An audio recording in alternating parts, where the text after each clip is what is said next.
아니 먼저 우리 순택 형님 마음에 포개가지고 용현이가 이렇게 멀리서 내려와가지고 이렇게 마음을 보여줘서 너무 고맙고, 또 혼자 온 게 아니라 우리 현진이도 오고 또 우리 유빈이도 오고 이러니까 안 그래도 이 넓은 공간에 썰렁한데 너무 고맙네. 근데 아니 벌써 2017년부터 같이 일했다고 하니까 깜짝 놀랐어요. 난 유빈이가 저 코트라에서 호주 파견 나가가지고 있을 때 그때 엊그제 갔거든. 그때 현미 호주 가가지고 뭐 같이 만나고 뭐 계산 그때 엊그제 같은데 오늘 그 이야기를 딱 들으니까 정말 우리가 영혼을 살았구나 이 생각이 들어요. 시간이 흘러간 줄도 모르고 정말 복되게 이렇게 살았다는 생각이 들고 그래서 영현이한테 너무 감사하고 혹시 지금 방송 보시는 우리 지방에 계신 형제님들 중에도 이렇게 막 마음이 동하고 이런 분들이 있으면 언제든지 우리 목요 모임의 하나님 아니고 목요 모임의 섬김이 윤채자매한테 연락해가지고 날짜는 못 박지 말고 이렇게 일정을 조정해서 언제든지 와서 이렇게 마음을 보태주셨으면 좋겠다는 이런 생각이 듭니다. 또 용현이가 온 것도 감사하지만 저는 이제 용현이에 대해서 잘 모르거든요. 솔직히 말하면. 근데 어느 날부터 눈에 띄더라고. 그 언제부턴가 하면 경선이 누나가 이제 한동안 소위 말하는 그 연대 모임 이렇게 하셨잖아요. 옛날에 그러니까 저기 누나 있네. 그 홍윤이 엄마. 오랜만입니다. 홍윤이가 연대 재학 중일 때 그때 동아리방을 어떻게 귀하게 기독교 동아리방 하나 남는 걸 어떻게 물려받아 가지고 그걸 유지하고 싶은데 이제 너무 그 귀하고 그 아까운 장소니까 거기서 이제 연대 모임이라는 걸 이제 했단 말이에요.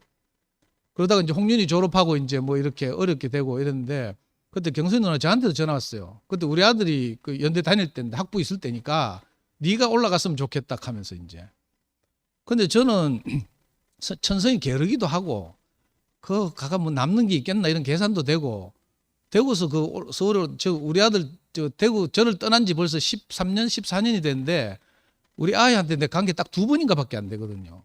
입학식 하는 날 내 20살 때 한 번 가고 그 후에 뭐 졸업식 때 한 번 갔나? 하여튼 근데 그때 경선이 누님이 저한테 이제 그 마음을 보여주셨는데 제가 이런저런 핑계를 대면서 완곡하게 이렇게 사양을 했거든요. 근데 뭐 하여튼 경선 누님으로서는 여러 군데 이렇게 마음을 표현했을 거 아니에요. 근데 잘 안 되는데 어느 날 용현이가 그 마음을 받았어. 그때부터 용현이가 내 눈에 들어왔어요. 나는 참 가기 싫어했는데 그 매주 꾸벅꾸벅 가더라고. 교회 안에서 뭐 크게 알려진 형제도 아니고 또 뭐 오래된 형제도 아니고 뭐 이런데 난 잘 모르고 지금도 몰라요. 오늘도 뭐 어떻게 왔는지 이런 현진이 따라왔다는 이야기는 했는데 가면 현진이 어떻게 왔는지 나 이런 거 하나도 몰라.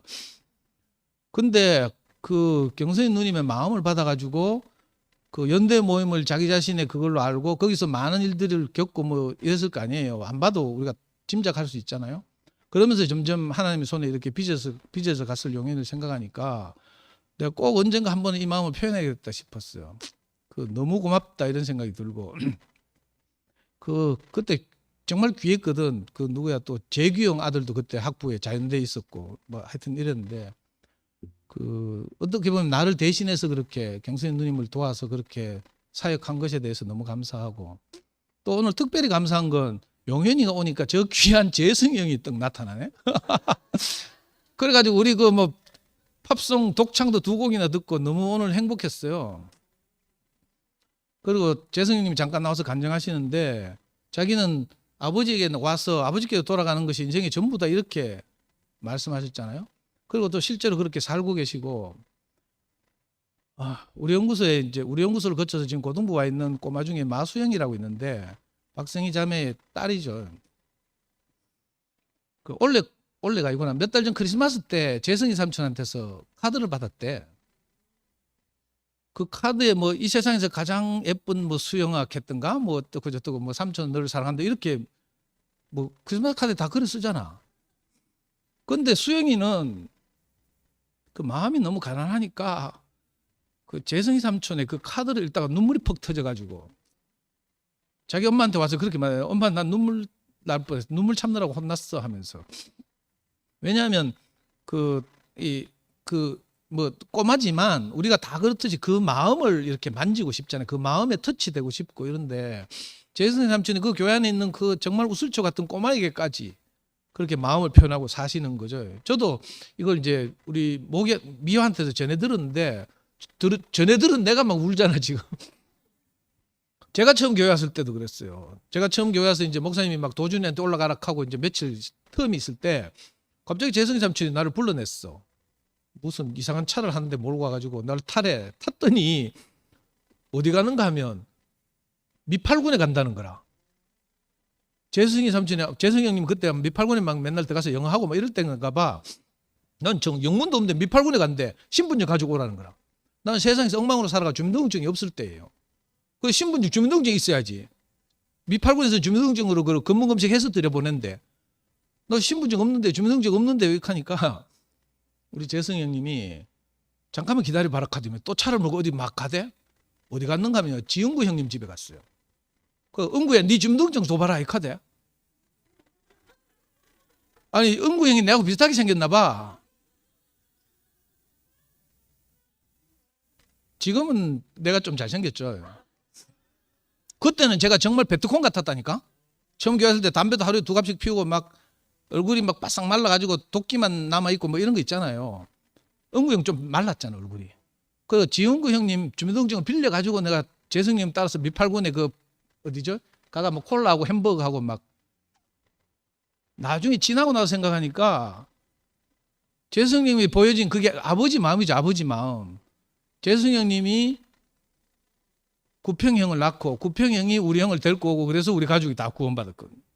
그러니까 육신적 족보로 따지면 이제 우리 가족이 아브라함 큰 할아버지 셈인데 정말 아무 희망 없는 제가 그때 33살 4살 때 교회 들어왔을 때 그런 희망 없는 저를 그렇게 이렇게 데리고 마음을 표현하신 재승님이 생각나고 그래서 형님만 보면 이제 뭐 우리 형도 옛날에 그랬지만 막 우리가 물 끓고 막 절도 하고 막 이러잖아요. 너무 감사하고 저 귀한 형님이 와서 그 아버지 마음을 이렇게 말씀하시니까 너무 좋고 하여튼 그렇고요. 용현이 아까 말씀 중에 잠깐 그 은숙이도 이야기를 했는데 은숙 이야기 또 안 할 수가 자꾸 다른 데 세면 안 되는데 그래 은숙 이야기는 다음 나중에 하자.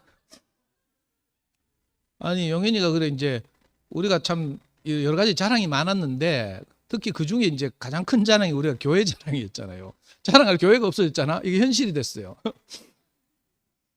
그 말 듣는데 쓸데없는 자랑이 뭐 끝났다 하는데 뭐 사실 쓸데없는 자랑은 아닌 것 같고 우리에게 너무 막 하여튼 자부심이고 이 세상에 둘도 없는 이런 놀라운 세계로 우리가 불려와서 이렇게 진짜 영혼을 살다시피 저는 지금도요.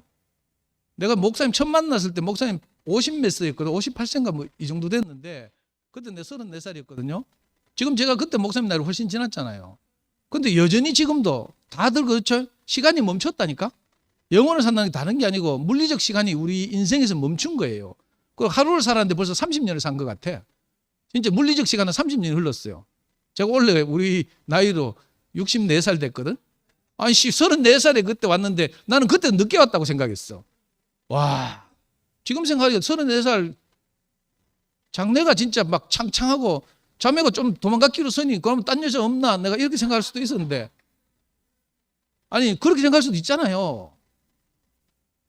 근데 이상하게 그때 하나님이 아니었으면 안 되는 일이 벌어진 거라.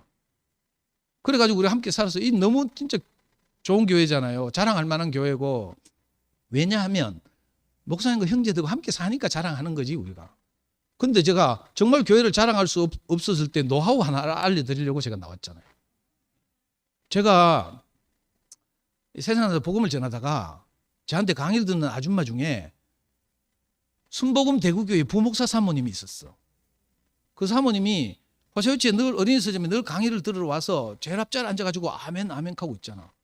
순복음 대구교회 고등부를 담임하고 있던 목사님의 사모님이고 두 분 다 독일 유학파고 굉장히 엘리트예요.